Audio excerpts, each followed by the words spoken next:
Masechet Baba Kama Daf Sadi Het. We begin with 4 statements of Rabbah that all involved indirect damage. Here's the first. Amar Rabbah, Hazorek matbeya shel chavero layam hagadol patur. Ma ta'ama? Amar hamanach kamach iba'et shakale. If someone throws his friend's coin into the Mediterranean Sea, he does not have to pay him for it. Why? Because the person that threw it in could say, "It's there. If it's right there, go and take it. I didn't destroy it. I didn't lose it. Right? I didn't give it to someone else. I just threw it into the sea. But you can go and get it. So therefore, I don't have to pay you. I just moved it from here to there." But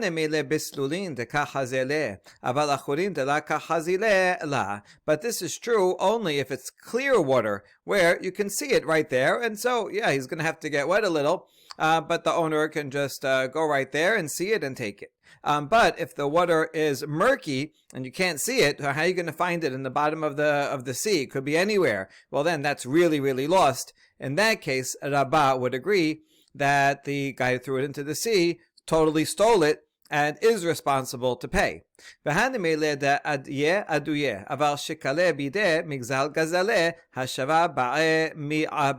And Rabbah also only says that he doesn't have to pay if the thrower only does it indirectly. He knocks the hand of the owner. Let's say the owner is holding this coin, and he knocks his hand, and then it rolls into the sea. Then he doesn't have to pay. But if the thrower took it out of the owner's hands, he had it in his own hand, and then he threw it into the sea, well then, first he robbed it, and then he threw it. So that's just a regular robber, because his first act was to totally rob it, and therefore he has to return the item itself to the owner. So only, you see that, Rabbah just said the first statement, and looks like the Gemara is limiting what he meant, because he couldn't have meant really in all these cases. So in the end, we have only if someone comes along and indirectly pushes the coin out of his hand and it rolls into clear water. So there, it's true that he caused the owner a loss, because now he's not in possession of his coin, but it's easy enough for the guy to get it back, and therefore that's just indirect and limited damage. So therefore, the guy that does that does not have to pay. Go and get the coin yourself. Mativ Rabbah, en mechalelin al ma'ot shenan b'shuto, kesad, hayu lo ma'ot bekastera, o behad hamelech, o shepasal kiso le'yam hagadol, and mechalelin. Rabbah, the student of Rabbah, challenges this. Says, you said that if you have a coin in the middle in the Mediterranean Sea, someone else knocks your coin into the Mediterranean Sea, he doesn't have to pay, because you can just go get it.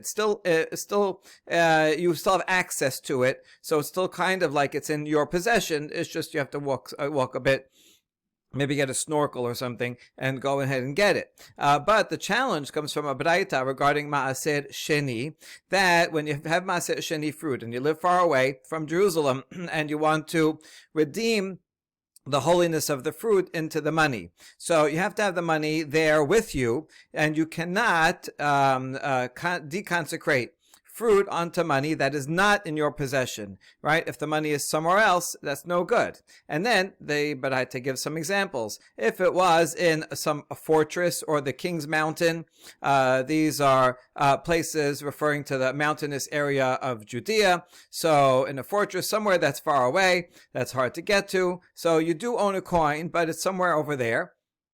Then you cannot use that to redeem it. Or here's the example that's relevant to us. If his purse fell into the Mediterranean Sea, so it's his purse, he's got coins in there, it fell down in the sea, and he says his fruit, and he says, I want my fruit to be redeemed with that money in the sea. I'll go get it one day. That's no good. You have to have it in your hands. So here, in this baraita, money that you have at the bottom of the sea is not considered yours, but in Rabbah's law, even though the guy knocked his money down to the bottom of the sea, he says it's still yours, right? Go ahead and get it. So this is a contradiction. Amar Rabbah, shane le'inyan ma'aser, de'ba'inyan masui biyadecha, derachamnama v'sarta ha'kesef biyadecha ve'leka. No, ma'aser sheni is a special law, because the pasuk says, says you should bind the money in your hand. So here specifically it says if you redeem the fruit onto money, the money has to be in your hand. It has to be literally in your direct possession. And here if it's at the bottom of the Mediterranean Sea, that's not in your direct possession. So Ma'aseh Sheni is an exception where you need a higher level of possession. But in general, if you have it and if someone knocked it into the bottom of the sea, you still have it. You still have access to it because you could just go dive and get it. And therefore, that's not considered stealing. And the one who knocks it out does not have to pay. All right, that was the first example. Now, Rabba's second law. Ve'amar Rabba, hashaf matbe'a shel chavero patur. My tama daha la'avad ve'lamidi. Someone who effaces the image of someone else's coin. They take your coin, and it has a picture of the king on it, or whatever face it has, or whatever it says on the coin. This is by hammering it so that you can't see it anymore. Patur, because I didn't do anything. It's still the same molecules that were before. You have now. I just smashed it a little, but it's still the same metal, and so I don't have to pay you. But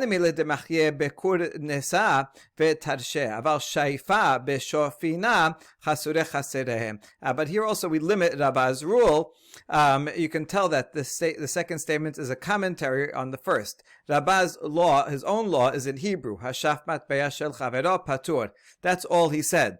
And then the explanation is in Aramaic. So this is a later commentary explaining Rabbah. And the Hanemide also, Demachye, is in Aramaic. So you see, these are not part of Rabbah's words, but rather a later sage explaining and limiting his words. So this limitation is only if he struck it with a hammer, making it flat and erasing the image on it. But if he used a file and filed off the image, then he does have to pay, because you're filing off metal from it and reducing its size, reducing the amount of metal. And so now even the metal is worth less, so that is a direct and obvious damage that he has to pay for. Metiv Rava, his student, asks on this also. Hikau al ayno v'simea al ozno v'chayresho, ayebed yoseh bahen lechayrut. Keneged ayno ve'eno ro'eh, keneged ozno ve'eno shomeya, and ayebed yoseh bahen lechayrut. If an owner of an Eved Kana'ani strikes the eye of his slave and blinds him, or strikes his ear and deafens him, even if he doesn't remove the eye or remove his ear, so the eye is there, the ear is there, he just hit it, and thereby became blind or deaf, then even nevertheless the slave still goes free, as if he would had removed his eye or removed a limb. However, if he only hits him near his eye, and then he becomes blind, or near his ear, and he becomes deaf, then he does not go free, because that is indirect. He maybe it's because of fright or some weakness of the slave, that this indirect he hit him somewhere near the eye, and somehow he became blind, maybe from the shock of the blow. He became deaf from the shock. That's indirect. And the slave does not go free. That's not the same as losing a limb. Okay, the question is from the first clause, where it says, even though he hit him on the side, he hit him on his eye, but the eye is intact, or the ear is intact, but he lost his sight or lost his hearing. Nevertheless, that's considered a physical injury, such that the slave goes free. So even though nothing physical changed, he still has his anatomy all intact. So how come here, when the slave is intact, yet by hitting it directly on there, that is considered damaged and he goes free? However, with the coin, I know it's funny, we're comparing a human being to a coin, but anyway, with the coin, where he's smashing the coin with a hammer, and it's intact, right, but just that it's defaced, that's the similarity. Here, you say that's not called an injury, and you don't have to pay for it. That's not called damage. How come with the coin that's not damage, and with the slave it is damage? And the answer is Rabba leta'ameh. Damar Rabba chersho le'aviv neherag, she'efshar lecharisha belo harbura, detipata dedama naflat le'be'uneh. Rabba is following his own opinion that he says elsewhere, that if a person hits his father and causes his father to be deaf, then he gets the death penalty. Why? Even if we didn't see blood come out, it's impossible that the person went deaf without a physical injury and without a drop of blood falling. It could be even internal, but fell into his ear from that blow, even if you didn't see the blood. And therefore, this falls under makeh abi ve'imo. If someone hits, causes a bruise to his father or mother, then mot yumat, he gets the death penalty, parashat hashavua. And so Rabbah thinks if they're similarly with the slave, if the master hit the slave such that the slave went deaf, then we know for sure there must have been some internal bleeding. And the same thing with the eye, there must have been some kind of internal tear and bleeding. So there actually is a bruise, a physical changed bruise, and therefore the slave does deserve to go free. Unlike if he just hits him nearby, and just from the shock of being scared, that's how he went deaf, then the slave would not go free, because that has nothing to do with the physical injury of that limb. And so this case is a physical injury because there is bleeding, and therefore it's different from the coin, where he smashed the coin, but he did not cause any damage to the metal of the coin, is all still intact. Ve'amar Rabbah, now the third law, hasorem ozen parato shel chavero patur. Someone who slits the ear of someone else's cow does not have to pay damages, even though now that's a mum, and he won't be able to sacrifice it. Mai ta'ama para kedekaima kaima dela abad ve'lamidi ve'chulehu shevarim lav legabe mizbeach kaimeh.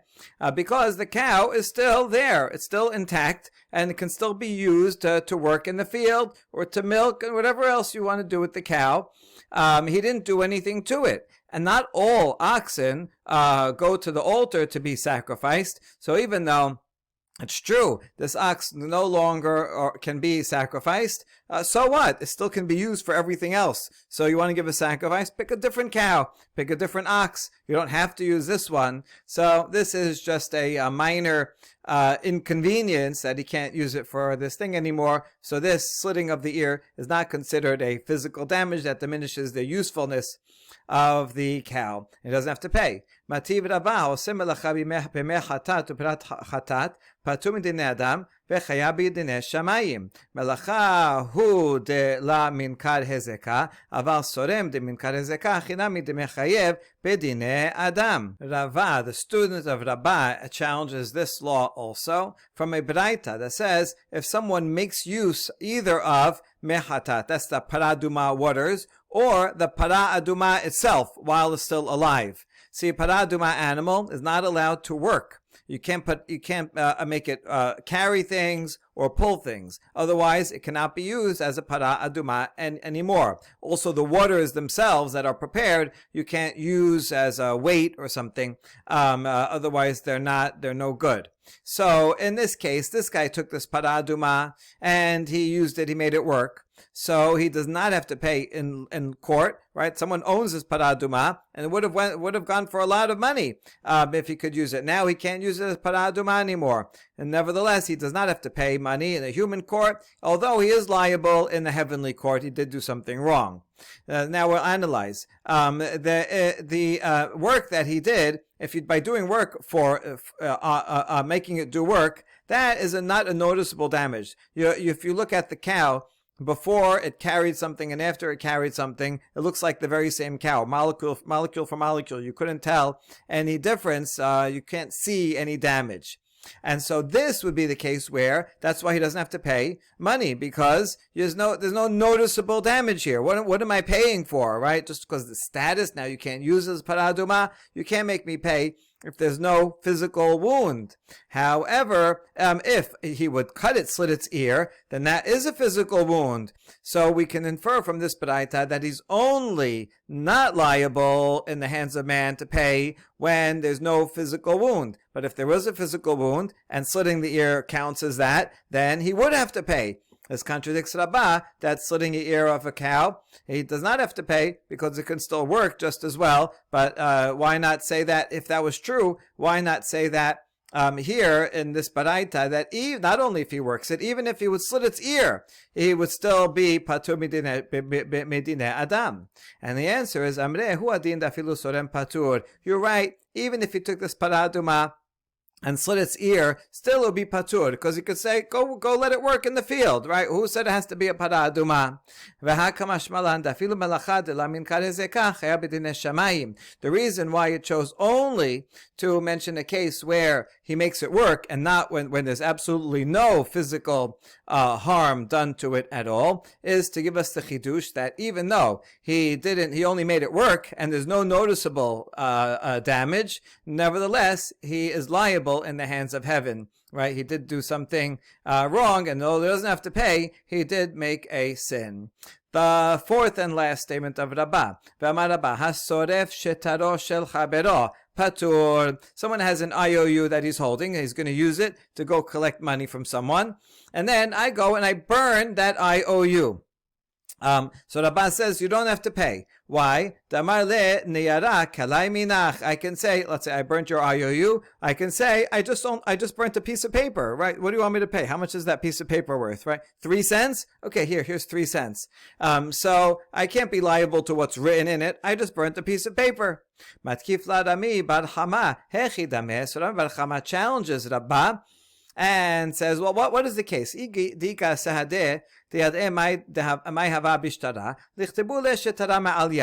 there are witnesses that knew what was in that promissory note, so then they could write a new one, right? Just like they testified about whatever happened, so they can testify and say, they write a new one. So then the guy didn't lose at anything. So he burned one copy, so you write another copy. Then it would be obvious that the guy who burned it does not have to pay.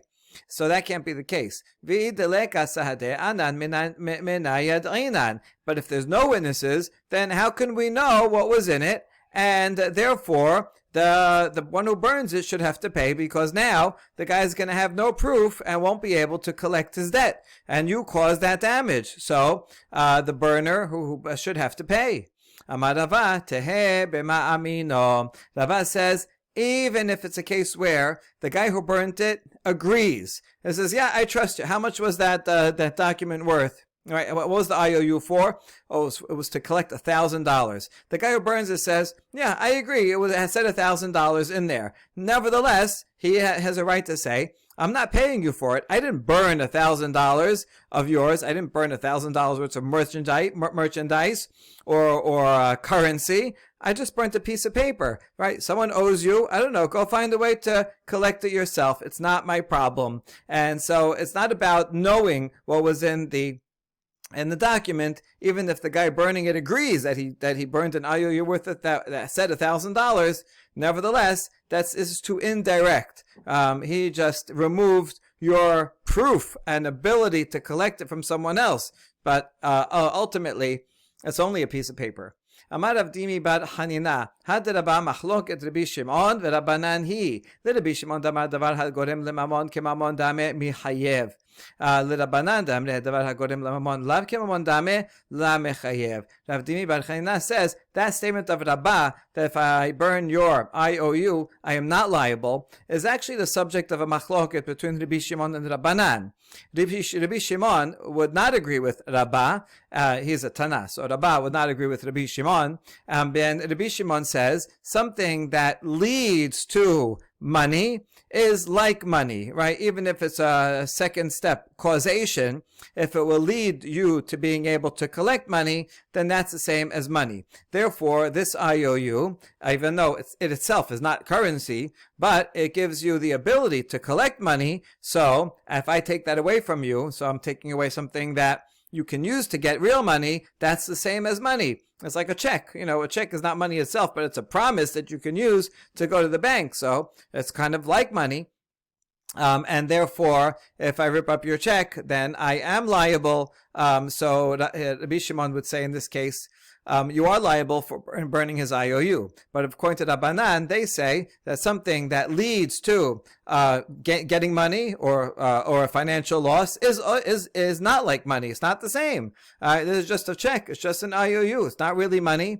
Therefore, Rabbah would be following Rabbanan and would agree that the one who burns the contract is not liable. So that's Rav Dimi bar Chanina thinks that this case falls into Davar HaGorem Lemamon. However, Matkif la Rav Huna bered Rav Yoshua, Rav Huna son of Rav Yoshua says, no, I don't think that's the right category for this. Why? Rabbi Shimon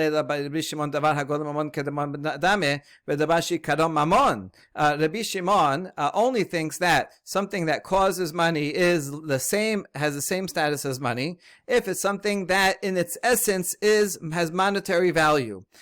What's an example of that? Kid Rabba, quoting Rabba himself. Who says, Gazal chametz lifnei haPesach, uba acher usrefo b'moed patur, shekol mesuvim alav leba'aro. Lachar haPesach machloket Rabbi Shimon veRabbanan. If I steal your chametz before Pesach, so now I owe you, right? I stole some loaf of bread worth $5, so I have to give it back to you. And then Pesach started, and now on Pesach, the bread cannot be eaten, cannot be owned, cannot be bought or sold, no benefit from it, so it has no value. So if someone else then comes and burns, I stole it, I'm the thief. Someone else comes and burns the bread that I'm holding, that the burner does not have to pay, because at that point, everyone, all Jews, are commanded to destroy chametz. So he's doing me a favor, destroying chametz that I have in my ownership. That's good. That's easy. But now, after Pesach is done, and if I still have it in my hands, and then someone comes and burns it, are they liable after Pesach? This is a machloket between Rabbi Shimon and Rabbanan. This is the case that Rabbi Shimon is talking about. Of davar hagorem memamon. Now, what's Rabbi Shimon's reasoning? Rabbi Shimon davar hagorem memamon kemamon dame chayav. Rabbanan davar hagorem lemamon lav kemamon dame patur. Bedavar she'eni karo mamon mi amrinan. According to Rabbi Shimon, this bread, even after everyone agrees, the bread after Pesach is still worthless, because this is chametz that was owned on Pesach and therefore cannot be used, cannot be bought and sold. However, even though it's worthless, I, the robber, can still use it to return it to the original owner. Even though the owner can't do anything with it, nevertheless, the bread is still here intact. And even though I can't buy it or sell or eat it, nevertheless, it's here, and it's physically here, and I can say, here's your bread, I stole it, here it is back. And thereby, I wouldn't have to pay. Now, this guy who comes and burns the bread after Pesach, now that it's burned, I have to pay $5 for the bread that I stole. So he by burning it is making me lose $5. So that's davar hagorem lemamon. Even though the bread itself is worthless, it would have saved me $5, and now that he burnt it, I have to pay. And therefore, that guy who burnt it, he has to pay me, because he's now making me come up with $5 out of my pocket. That's a case where Rabbi Shimon says that is an item that leads to money, but it leads literally to actual money. It's an actual item that I would have given instead of having to pay $5, and now I have to pay $5. So it's literally a replacement for the $5. That is something that is essentially worth money. Rabbanan says in that case, no, even though you burnt the bread, and now I have to come up with the money myself, that's just indirect, and therefore the person who burns does not have to. Okay, anyway, Rabbi Shimon only said, Davad hagorem lamon kemamon dame, in a case like this, where it essentially has intrinsic monetary value. That's the bread. But the promissory note does not even have that. Promissory note does not have intrinsic monetary value at all, and even Rabbi Shimon would agree that if I burn your promissory note, I don't have to pay. Amar amemar man de da'in dina de garme magbe be deme shetare me'alya umandela da'in dina de garme magbe be deme nihara be'alma. Amemar says that Rabbah's statement is in fact subject to a machloket, but a related machloket, not davar hagorem mamon, which is one type of indirect damage, but garme. Garmeh is another category of indirect damage, and so the one who rules that one is liable for causing indirect damage, they would say in this case that if I burn your shtad, I have to pay. Although I didn't cause you direct damage, I made it harder for you to collect. and so that's indirect damage, and I have to pay. However, the opinion that says, in general, regarding garmeh, that one does not have to pay for indirect damage, over here also, they would say, all you burnt is a piece of paper. Oh, now I made it difficult for you to collect. That's indirect and would not have to pay. So it is subject to that machloket. Now a story. Hava obada v'chafyer Afram l'Rav Ashe v'agbe beki kishura l'salma. One time, someone burnt Rav Ashe burnt some document, maybe when he was young, and Rafram said, you have to pay damages, and he collected the payment. And they collected the best, like a beam used for making a sculpture. Just like when you want a beam, if a beam to hold up a house, okay, it just has to be strong. But a beam to make a sculpture has to be perfect, right? Perfectly smooth, with no nicks or anything. So nothing, nothing left out at all. And here also, let's say the promissory note was $1,000. So Rafram made Rav Ashe pay all $1,000 down to the penny. You cannot take anything out and consider that, even though it's indirect damage, he considered that to be payable damages and made him pay the entire amount. We next analyze the next line in the Mishnah that says, Chametz ve'avad alav ha'pesach, omer lo hareh shelecha lefanecha. If I steal bread of yours before Pesach, and then Pesach comes and goes, so I could still return it to you, even though now it's prohibited by na, because I could say, physically, it's still the same item, so I could return the bread as is. That's not a physical change. It's only a legal status change, so I could return it as is. That is what the Mishnah taught. Man tana omrim be'isurei hana'ah hareh shelcha lefanecha. So Gemara asks, who is the Tana that says that, like in this case, also in general, even if something is prohibited to get benefit from it, nevertheless, if I steal it, I can return it, even though now at this point you cannot use it for anything. Nevertheless, that's still called returning that stolen item because it's physically intact. Who says that?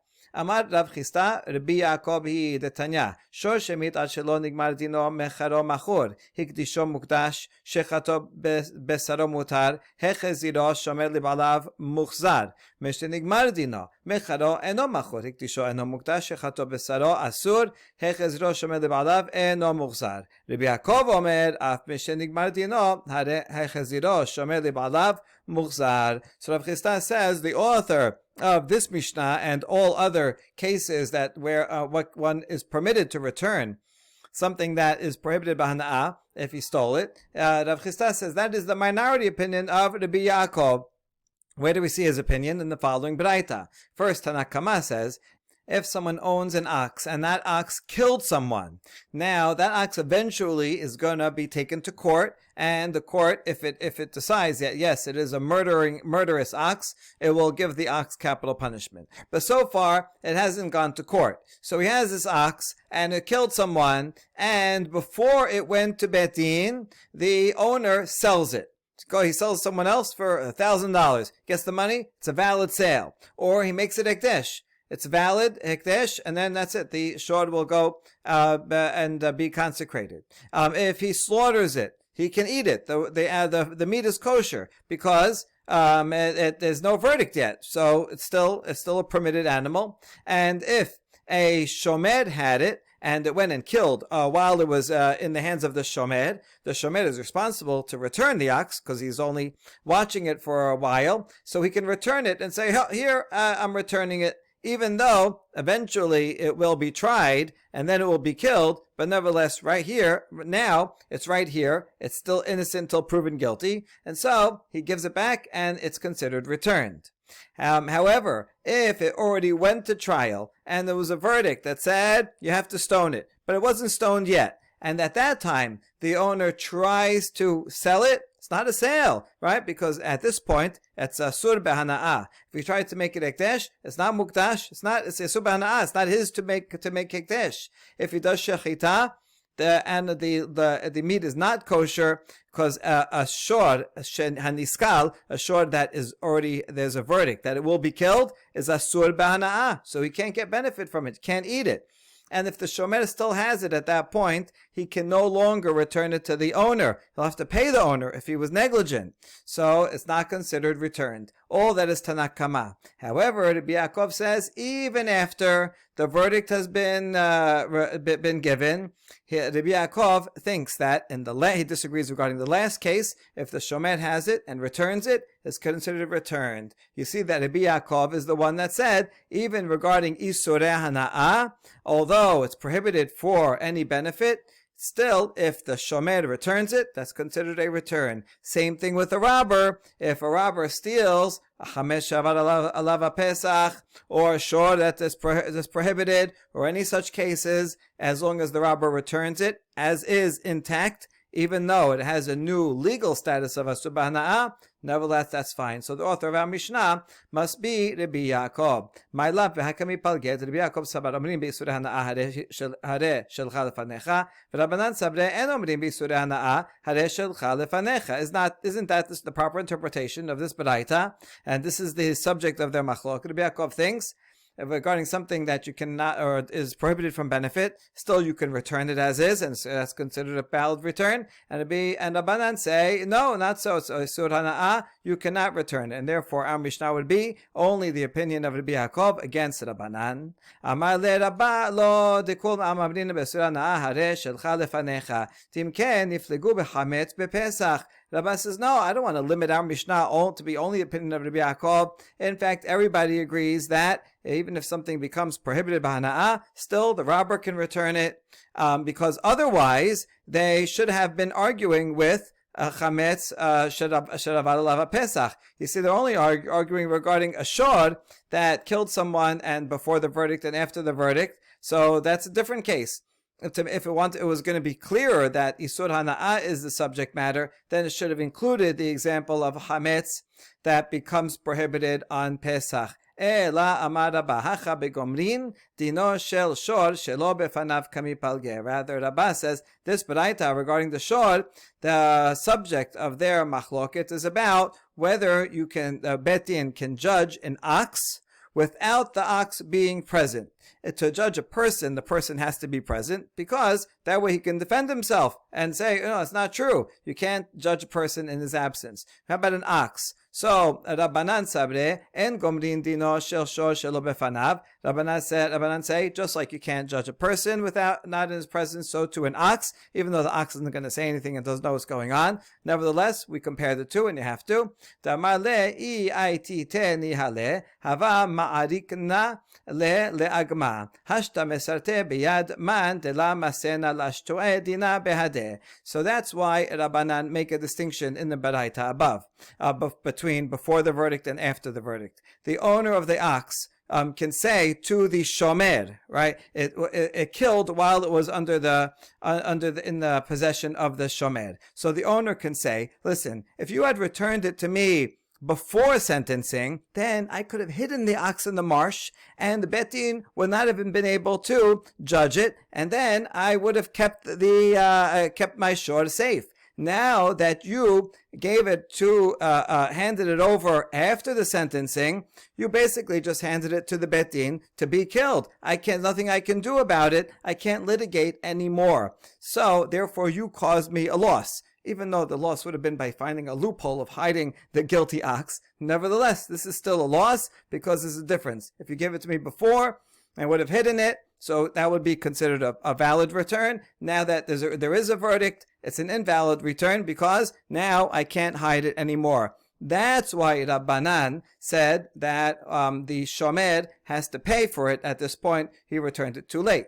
Whereas Rabbi Yaakov savar gomrin dino shel shor shelo befanav damar le mai avdi le sof sof hava gamri le dina shelo befanav. Rabbi Yaakov disagreed with Rabbanan regarding the shomer case, because he thinks that you can judge a ox, even if it's not present in court. The law that a defendant has to be there only applies to a human being, so he can say something. The ox has no idea what's going on, and so it doesn't have to be there. And therefore, the shomer can say to the owner, I did nothing to you. I caused you no loss. In the end, it's going to be sentenced whether it's there or not. So if I gave it to you before, if I returned it before the verdict, and you wouldn't have been able to hide it, because they would have still just declared it guilty. So there's no difference now that I returned it after the sentencing. it's still they sentence it. And so since there's no difference, Rabbi Yaakov says that is considered a return. Since no difference before and after, and just like before, the shomer says it is returned, so too after he can say it is returned. So their machloket is about whether you can judge a shod without it being present in court or not, and actually the machloket has nothing to do with the issue of isureh hana'ah. Ashkache Rav Chisda l'Rabba bar Shemuel Amar le Tanit Midi b'isurei hana'ah. Rav Chisda happened upon Rabba bar Shemuel and asked him, "Have you learned any baraita, any teaching in the midrash regarding the issue of isurei hana'ah?" Now remember, Rav Chisda, we just saw above, is the one who said that our Mishnah is the opinion of Rabbi Yaakov. It's a minority opinion, and Rabbi Yaakov is the one that says Isurei hana'ah, you can return. Okay, that's going to be important for the rest of this discussion. Amar le in tanena. Rabba bar Shemuel says, yes, I do know. I know midrash halacha about this very subject. As says, Ve'shiva tegezela matamud lomar asher gazal yachzir ke'ayin she gazal. Pasuk says that he has to return the item that he stole. Well, what else is he going to return? All right, why do you have to say Ve'shiva tegezela and then also asher gazal? So why do you need those extra words? That he can return the very same item that he robbed. Now, obviously, he can return the same item that he robbed in a regular case where he just robbed it. And the chidush is here that even if it's now prohibited b'hana'ah, nevertheless, if the item is still intact, like chametz she'avar alav pesach, he can still return it. And the Baraita continues, Mikan amru, gazal matbeya v'nifsal, perot v'irkibu, yain v'chamis, teruma v'nitmet, chametz ve'avar alav pesach, במבנה אבדה בעבירה ושוד עד שלא נגמר דינו, אומר לו, הרי שלך לפניך. First word about the structure of this baraita. First it quotes a midrash, an explanation of a pasuk, and then it says mikan amru, and based on this the rabbis had already said. So this midrash, which is from the Tanaim, is quoting an earlier source that is in a legal form of a legal ruling. Often, when you find this type of form, let's say in Sifra or Mechilta, is quoting a Mishnah. Right? The Midrash itself, which is from Tanaim, is quoting the Mishnah, which is an even earlier layer of the Tanaim. So usually Mikan Amru quotes a Mishnah that is in our Mishnah. Here it's quoting some other source, because this is not the same as our Mishnah.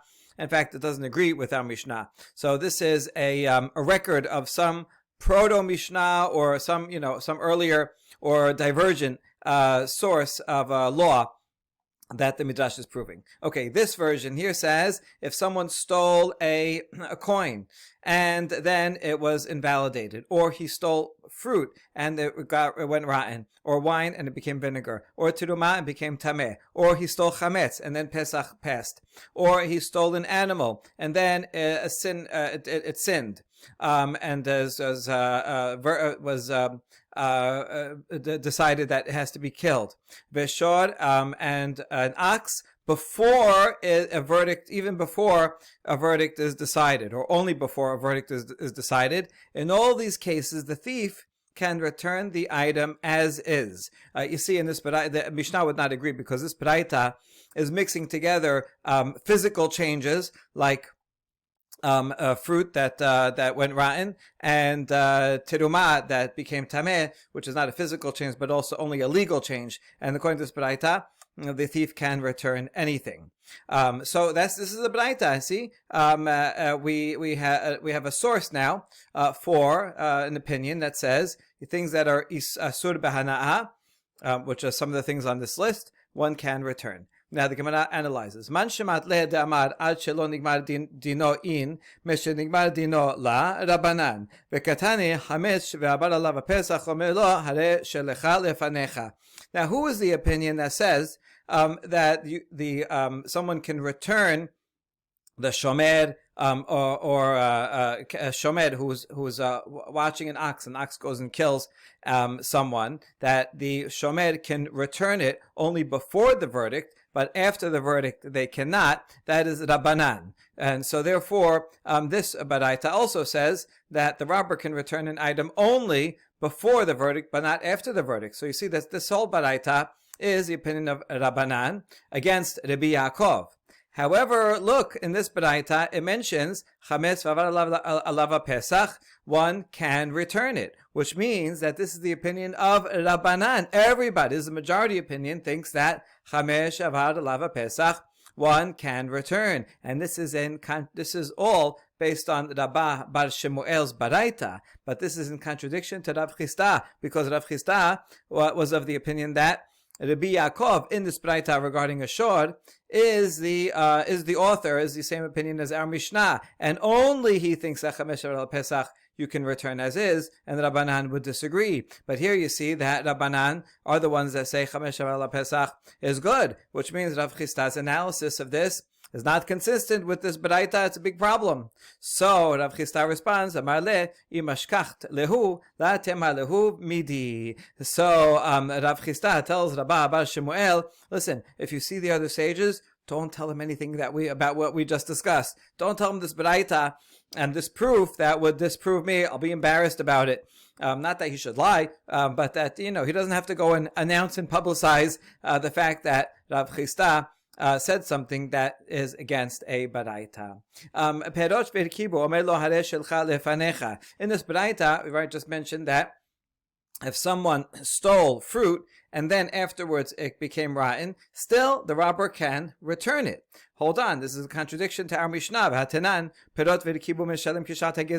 Our Mishnah said that if the fruit went bad, then the robber, this is a significant change. The fruit's not there anymore. It now became worth much less. It's a significant change in the thing. So we consider that now the robber owns it, and he has to pay the value of the fruit at the time of the robbery. So we have a contradiction between the Baraita and the Mishnah. Amar Papa kan shehirkibu kulan, kan shehirkibu miksatan. The Mishnah is talking about a case where all of them got rotten, so it's totally worthless.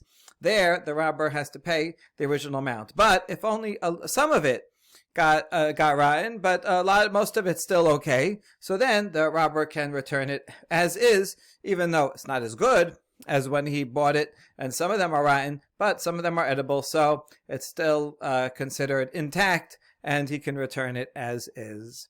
Next Mishnah, Natan la'umanin letaken v'kilkelu chayavin leshalem. If someone gave an item to a craftsman to fix, right, here's this item, it's broken, fix it, and instead of fixing it, he ends up damaging it, makes it worse. So the craftsman has to pay, right? I gave it this to you to fix, and you broke it. Natan lechadash shida teba umigdal letaken v'kilkel chayav leshalem. We have a second clause. It's not clear what the relationship is between these two clauses. If you give to a carpenter a chest, a box, or a cabinet to fix, and they break it, he has to pay. So the Gemara will discuss, are these two different cases, or is the second one an example of the first? If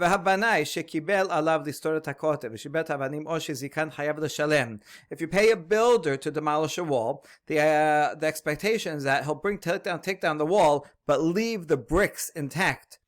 Bricks are expensive, so that then you can reuse them. So if he does break down the wall, but he also smashes the bricks and they're not usable anymore, or damage them, or damages someone or something else, the builder is liable. Right, he's supposed to do one job but not make it totally worse by causing extra damage. If he asks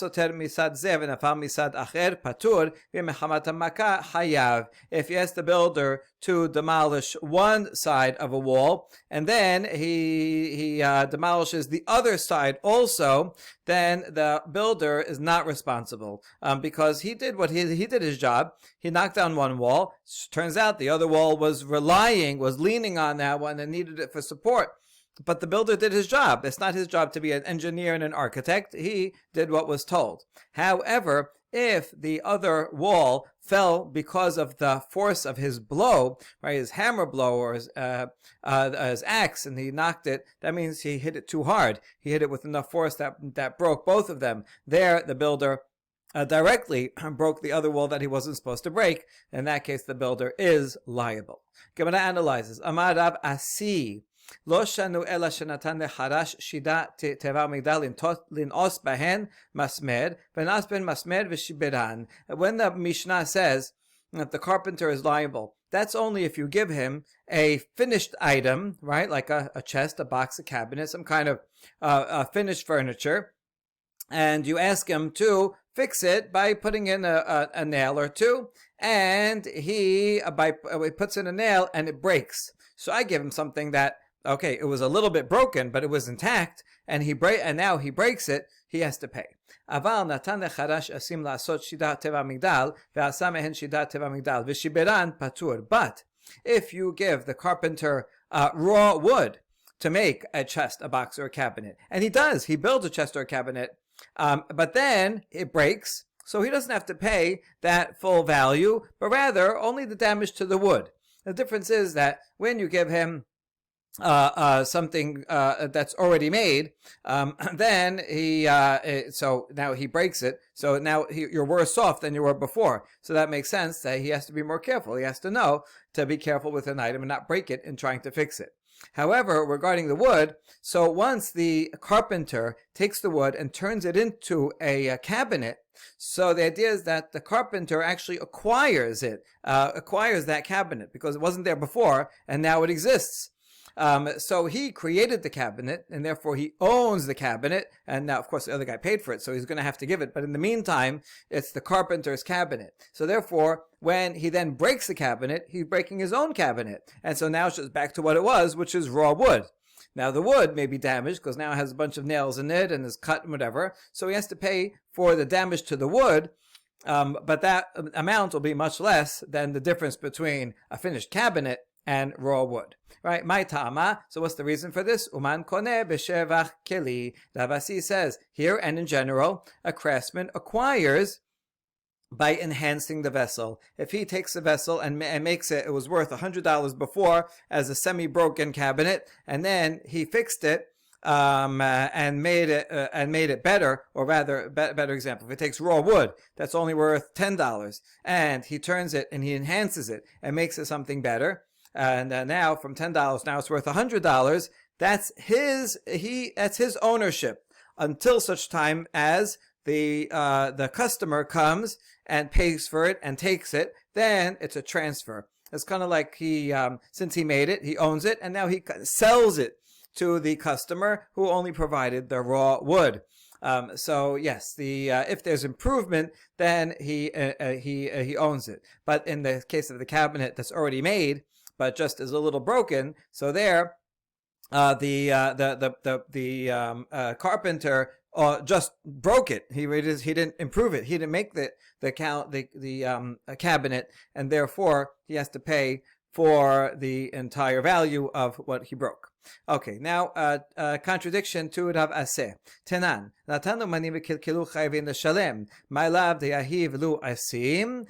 In the beginning of our Mishnah says, if you give a craftsman something to fix, and he breaks it, so he has to pay. Are we not talking about a case where the customer gave him raw wood and that was worth $10? He made a cabinet would be worth $100, but then he broke the cabinet as he was finishing it up. So, and it says he has to pay, meaning he has to pay the full amount, the amount of the $100. So that proves that this is against Rav Aseh, who said that if you give raw wood, then he does not have to pay. But here, is not a case of giving raw wood, and he does have to pay.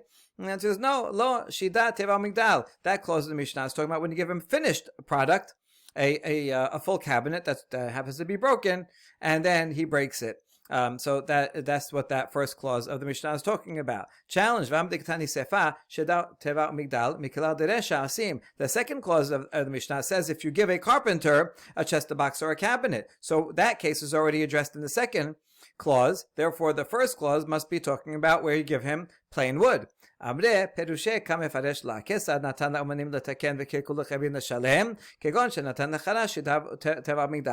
first two clauses are talking about the same case, and the second clause is only explaining the first one as follows, right? What is a case where if you give to a craftsman something to fix and then he breaks it, he would have to pay? In which case would have to pay? For example, if you give a carpenter a chest or box or cabinet, so he's giving him a finished item and he breaks it, that's when he is liable. But if you gave him raw wood and he makes it, so he acquires the item by making it, and so therefore would not have to pay if he then broke it.